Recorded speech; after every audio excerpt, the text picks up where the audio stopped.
This is Isshinryu for Life, and today I'd like to talk about the Sai. Sokeitatsu Shimabuku included 3 Sai Kata in his Isshinryu Karate system: Chatan Yara No Sai, Chatan No Sai, and his personal adaptation of Kusan Sai. He also taught the Bosai Kamite.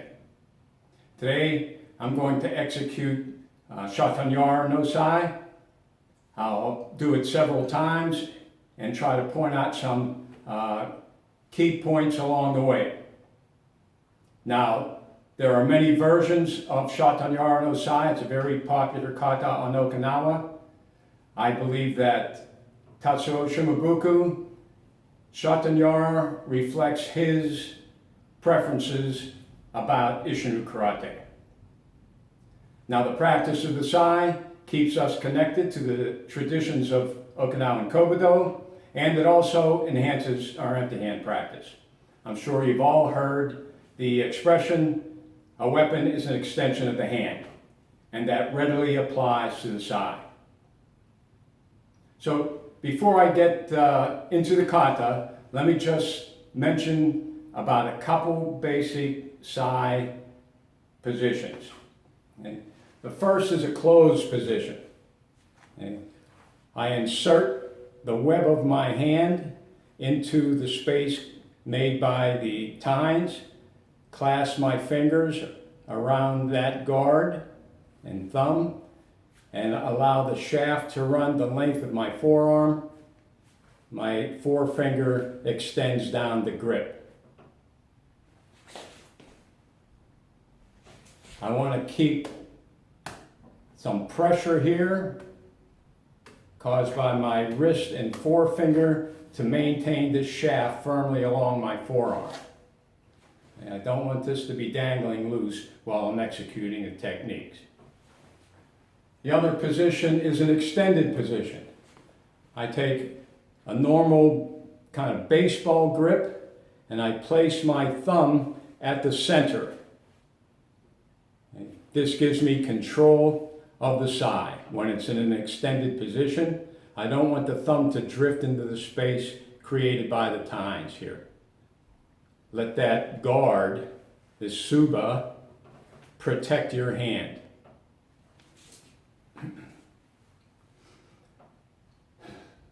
So let's get to the kata, Chatan Yara No Sai.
Let's take a look at this opening sequence.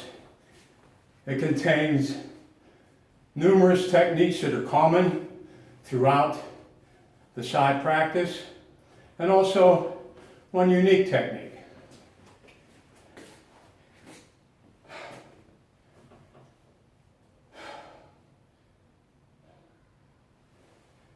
I begin my salutation, switch hands, Yoi, ready position. Look left, step left, block and reach, scrape down, head block, duck and punch, side head block, overhead strike, down block, 2 punches.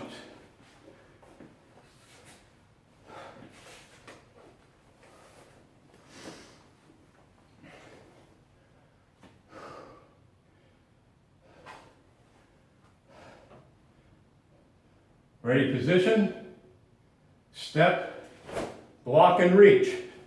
Grab, I'm grabbing the bow. Throughout my Sai Kata, I'm fighting a bow. Grab that bow, scrape down the shaft, attacking the opponent's grip. For a head block, duck and punch. Isshinryu practitioners should be familiar with this move. Okay? You see it in One-Su Kata. You see it in Sun-Su Kata.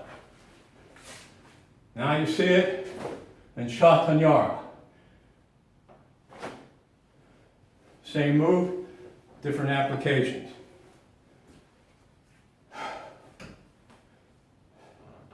Let's do another repetition.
Now, another unique feature of the Sai is the flipping technique. Usually coming off a punch, flip back, over top or sideways. Now basically what I'm doing is reversing the position of my hand from here to here. So reverse that, grasp the grip, press with the thumb, pressure, and I have this nice position, angled position here.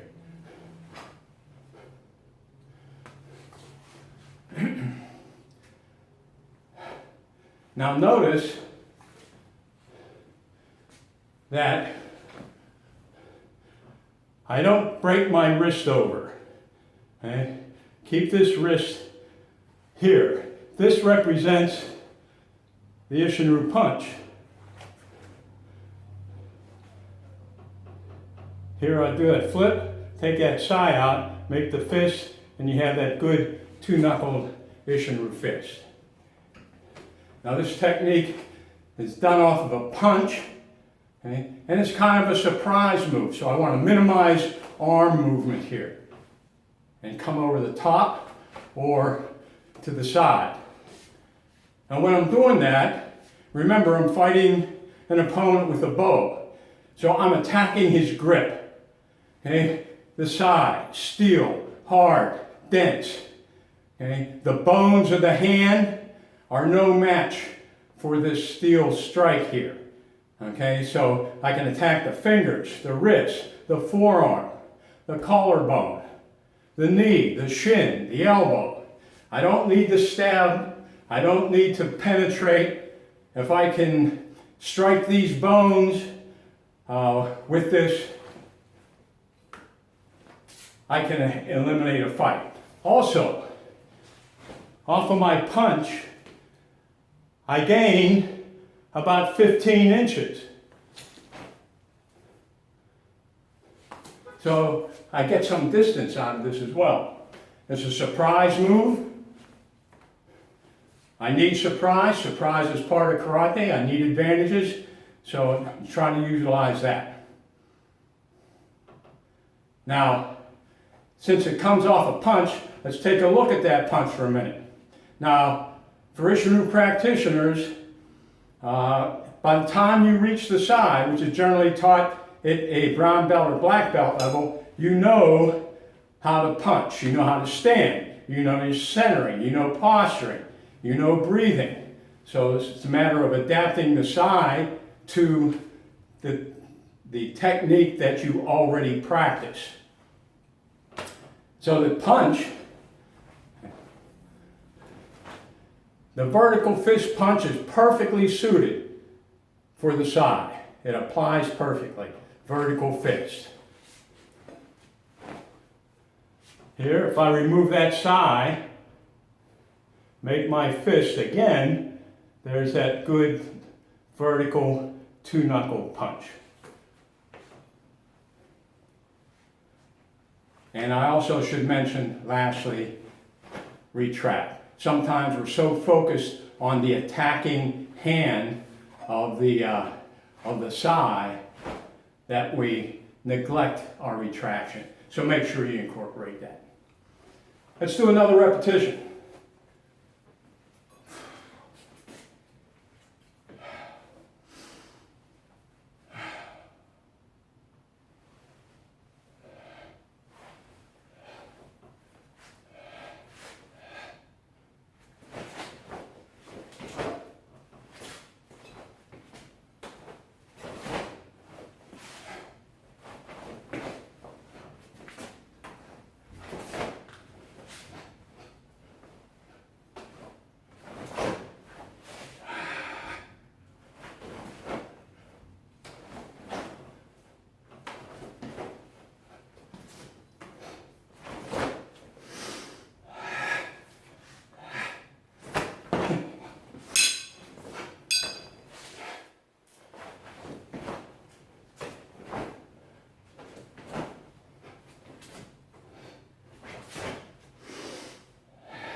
Let's take a look at this beautiful movement. After I pivot, my down block, 2 punches, I step to the side, extended leg block, head cover, 1 leg.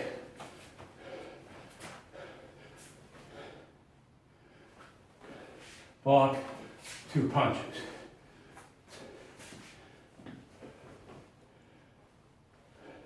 The key point about this is that my guard is faced this direction. I don't have it turned in this direction. Use that guard. I'm defending against a technique coming this way or around this way. So when I come down, use that guard to protect your hand. That also applies to this side head block.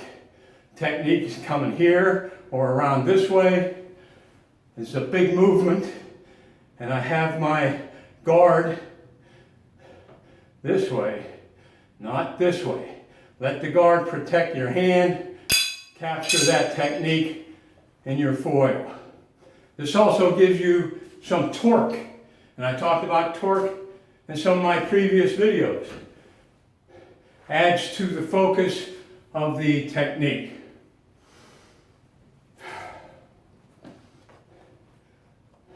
Another repetition.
We come up to another unique sequence using 2 hands simultaneously.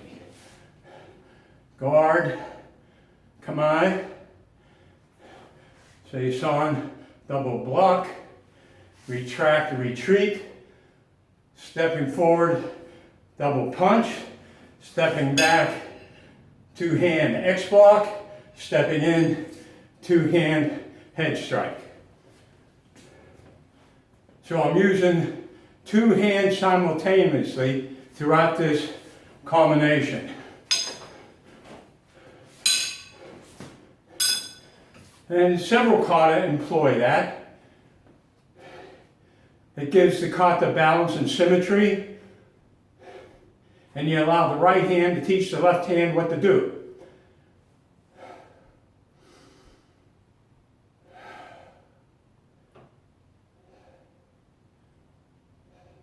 Let's do another kata.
I can pivot, down block, move into my Seiyuchin stance.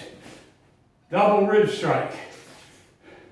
Guard, duck, double rib punch.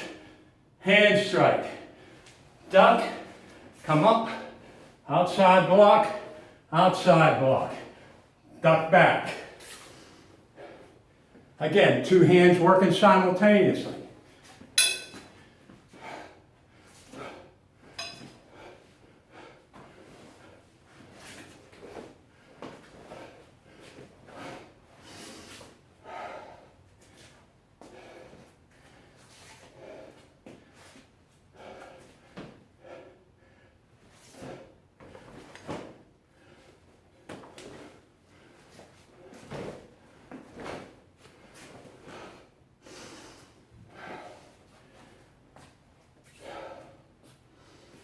So when I step back, I'm ducking back, allowing the bow to pass over. Now it's coming to the top of my head. X block, press it to the side. Step out strongly, tempo strike here.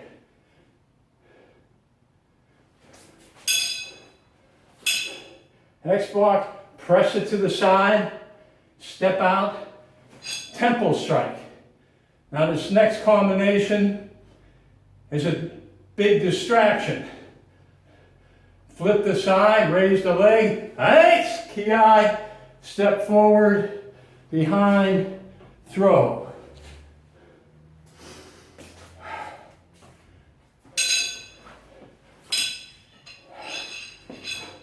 Hey!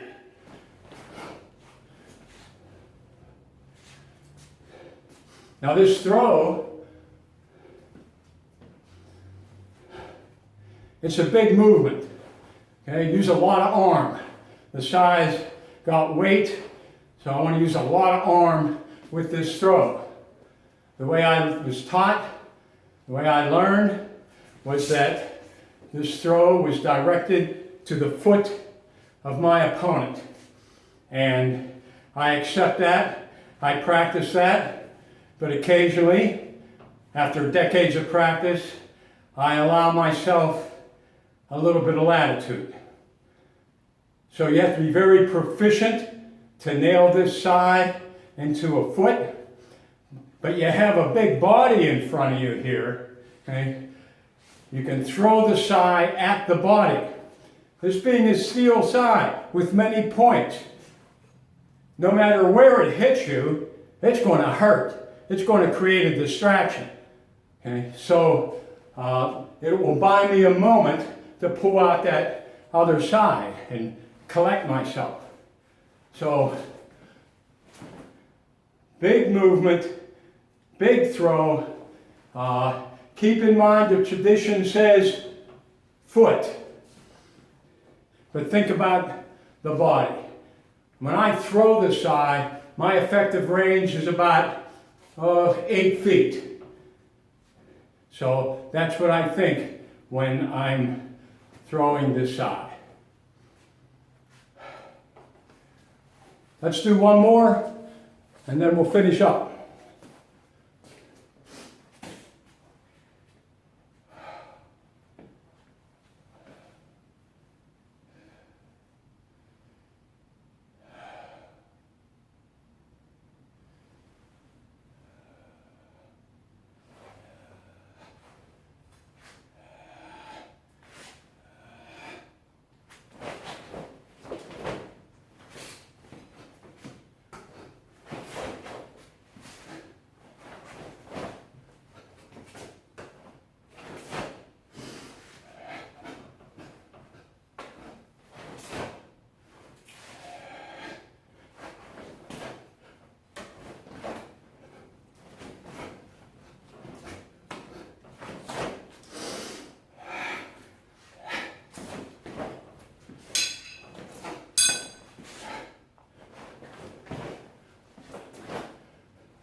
So remember, the weapon is an extension of the hand. What you need to do is learn how to manipulate the sai, feel comfortable with it, be able to execute a variety of techniques. That takes a lot of practice, takes a lot of repetition. And you can break it down, break these moves down individually, practice them repeatedly, become comfortable moving from one technique to another, varying the position of the sai from closed to open, low to high. I also might say that Chatan Yara is an aggressive kata, and a lot of attack, attack, attack. Okay?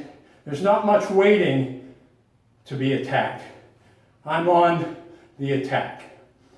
So bring that also into your practice. And remember, importantly, attack the bones. It's not all about stabbing. And if you do stab, you don't need a sharp pin point. Look at the blunt edge of that point there. It's blunt. But I guarantee you, if I thrust it to your belly, it's going to penetrate. Let the weapon do the work for you. Empty hand, we're tight, we focus, we're condensed. The size is a little bit looser because I have a steel weapon that's taking the place of my hands and feet. So let the sai do the work for it. Flow of power, mechanical sequence, breathing, all the same elements we've been talking about throughout all of our empty hand practice. So, thanks for tuning in. Have yourself a safe, happy, and healthy holiday. Isshinryu for life.